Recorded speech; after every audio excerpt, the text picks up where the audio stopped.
Okay, welcome back to part 2. So I have ordered a bunch of replacement capacitors. They are all good quality, 105 degrees Celsius rated caps to replace all those. I think a lot of them were 85 degree caps in this unit. So let's go ahead and get these things replaced. I do have some of them in stock, so I didn't order all of them, but I do have the majority on the workbench right here. Some brand new Kemet. These are 2200 microfarad, 200 volt electrolytic caps. 470s at 35, 220s at 35, some 10s at 50, and some 100s at 16.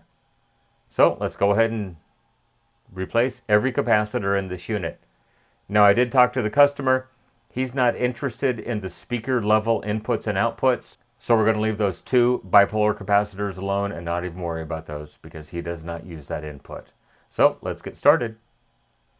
So just a couple of things I would advise you to do if you're going to do this, and I know I do have those marked as 220s, they're actually 2200s, is go ahead and draw a roadmap.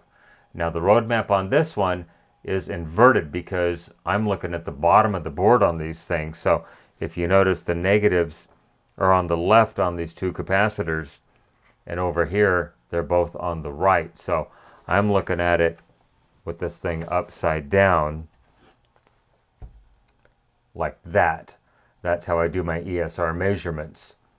Now on the back of this page is the list of capacitors for the other side, and as you can see, every one of them is polarized in the same direction. So one other thing I advise you to do is to go ahead and grab some cell phone video if you can, and just spend a minute or two looking around the circuit board from various angles. That way, if you have an issue and you need to stop and take a look at that capacitor right there, C58. What's the value of that one and how was it inserted in the board? Well, if I shoot enough video of this thing, I can probably actually make out the value on some of these caps. The good thing about this board is the majority of these capacitors, if they're blue, they're one value, and if they're black, they're a different value. So I can kind of go around this and use this to my advantage. Should I make some kind of mistake down the road, I can actually just look down in here, see what the colors are and see what the placement of all the capacitors are, and get this thing put back together in the correct orientation. There's caps over here. I think there's a couple of, there's the big ones right there. So yeah, if you get a chance, just grab a cell phone and shoot some quick video of this board. So once again, this is the amplifier board, and I do have the preamp board to do also. So just a quick tip, if you're going to do this, try to get some video. That way you can pause it, rewind it, fast forward it, and see the exact orientation and reference of all these capacitors. So for instance, C67 right there, I can see the positive is on the left. And if I look over here, I could probably make out a value on this thing, possibly. And I can see that one is a 10 at 50. So just a little extra insurance if you can. Shoot some video on this thing. It really does help things go much smoother upon reassembly.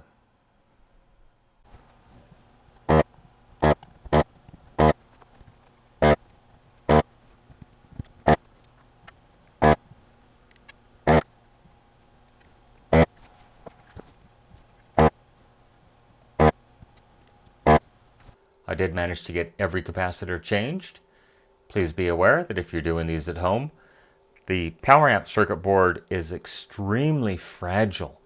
Even at only 600 degrees solder sucker temperature, I still managed to lift a couple of traces, and I had to do some repair work on that. But all is good in that situation. But after I did everything, I've still got a problem. I've got 300 and so volts DC offset on the speaker output terminals. That's not good. So I went ahead and pulled the 4 FETs out of the unit. Let's go ahead and test them now. And I did label them 1 through 4, 1 being the leftmost one as viewed from the screw side and 4 being the rightmost one. So let's go ahead and hook these things up. And I'm hoping to hook them up all the same way. Gate, drain, source.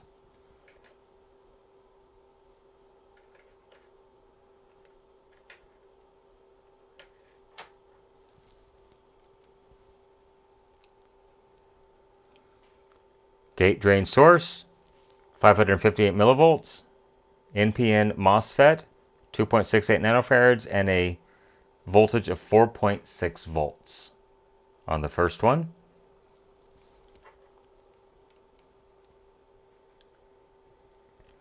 And the second one, NPN MOSFET, gate, drain, source, 567 millivolts, 2.68 nanofarads, and a 4.5 volt voltage.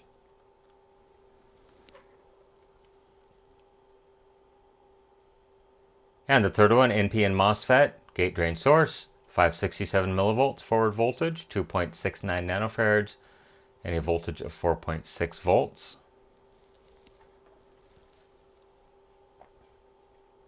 And this one tests an IGBT, 562 millivolts forward voltage, 2.67 nanofarads, 2.67 nanofarads, and a voltage of 4.9 volts. Why does this one test like an IGBT to this thing?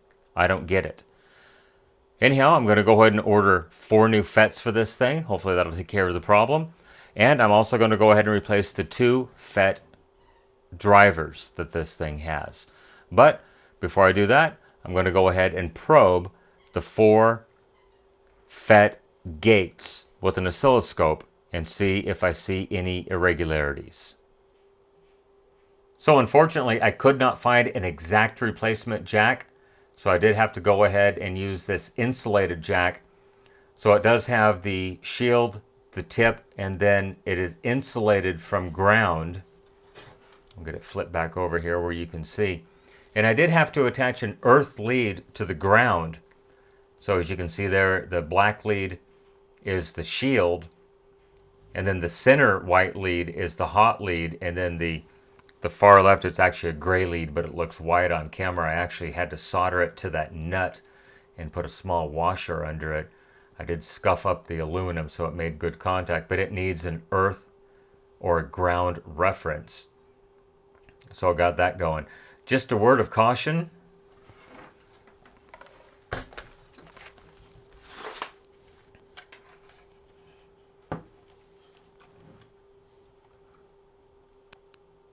This board, the power amplifier board, is extremely fragile. And I actually ended up lifting 2 traces off the board, even though I was only using a 600-degree solder sucker. So be very aware if you're doing this, that it is extremely fragile. And yes, I know, I have unsoldered both of the FET driver ICs, and I do have all 4 FETs out. I made some notes. As you can see over here on the right side, speaker minus, that's the positive input. Negative input, speaker minus. That's the negative input, speaker plus, and that is the positive input to the 4 FETs from the power supply. And so there are the 2 FET drivers down there. They're just actually tensioned into place so I can do some tests right now. I'll go ahead and hook the scope up to it, and I'm going to measure the gate of all 4 FETs and see if we have any that are abnormal compared to the other ones. So let's go ahead and get that started. All right, so I've got 4 channels connected to each of the 4 gate drives. I have the FETs out, as you can see right there. So I've got my cell phone just kind of propped up in front of the scope. And there, as you can see, the 4 square waveforms going into the gates of the 4 FETs. And if I turn the volume up, I do have an audio input at this point. You can see the duty cycle changes And so what that's doing is turning on and off the 4 different FETs at different times to either positively or negatively drive the speakers.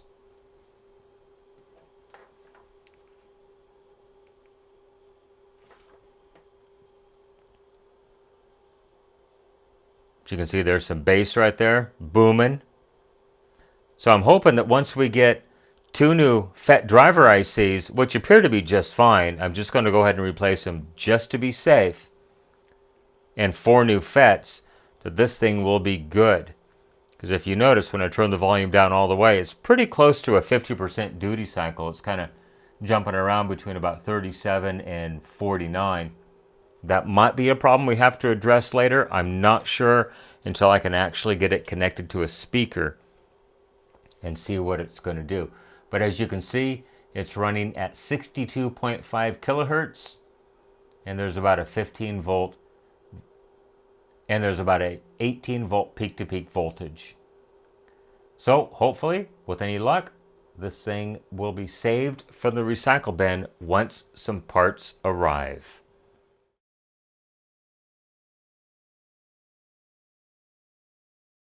Okay, this will be the intro part 2. Again, part 2. Okay, so I did change every capacitor on this board. Let's take that again. Okay, welcome back to part 2 on the Definitive Technology PowerField SuperCube Trinity 2000 watt subwoofer. So I have changed all the capacitors on both boards. And I fired this thing up with no speaker connected. I did have a small load on it, and it is producing 350 volts DC offset on the speaker terminals. So that's a problem. I need to figure out what's going on with that. I did, as you can see, end up having to replace the LFE input jack right here because it actually had a broken pin on the bottom right there. And then the input terminal had just been stretched out so much that it was just not usable anymore. So I did go ahead and change that.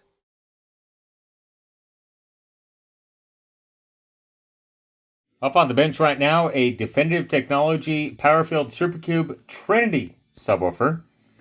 And so I've already went ahead and replaced all the capacitors, well, except these 2 because the customer doesn't use those, on the preamp board, and every capacitor on the power amp board. I recapped the whole unit, including the main filter caps have been replaced right there.